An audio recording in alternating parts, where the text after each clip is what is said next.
Okay, better late than never. I am home from a trip and I'm excited to do an October reading wrap up. I read 17 books, so let's go through them with a yes, no, or maybe. So the first book that I read was Older by Jennifer Hartman. It's an age gap romance. I think this is a maybe for me. A lot of people love it and I enjoyed it, but I did find it a little bit toxic as well. Next is The Four Winds by Kristen Hanna. This is an emphatic yes, a phenomenal historical fiction story. I regret waiting so long to read it. It is really moving and beautiful. Then we have The Winemaker's Wife by Kristen Harmel, another yes for me.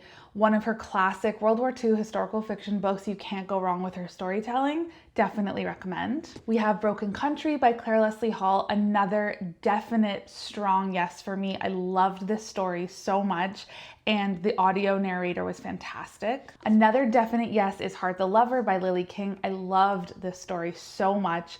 Another one that I listened to on audio and really enjoyed, and I think I finished it in about a day because it was so great and so interesting. I could not stop listening. Then we have Funny Story by Emily Henry, another yes for me. It's definitely one of my favorites by her. And we have Bittersweet by Hattie Williams. This is a maybe for me.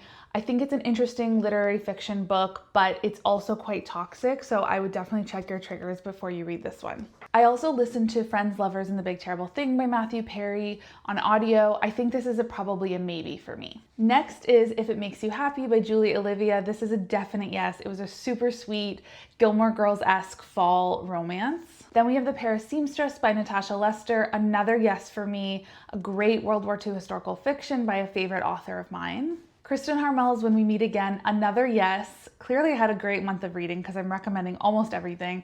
Another interesting World War II historical fiction. And then I read Loathe to Love You, which is a collection of 3 novellas by Ali Hazelwood. I think it's a yes. I enjoyed all of these stories and that they were interconnected. And I read Julie Kaplan's book, The Little Cafe in Copenhagen.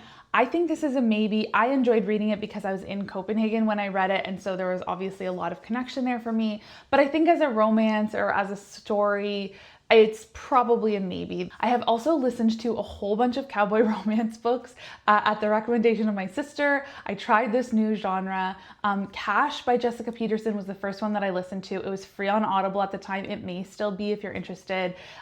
This is a yes. I also have gone further in the series, so I've already read Wyatt. That I also say is a yes. And then finally, I also listened to the first half of the Rebel Blue Ranch series in October. So Done and Dusted and Swift and Saddled, both of which were a yes for me.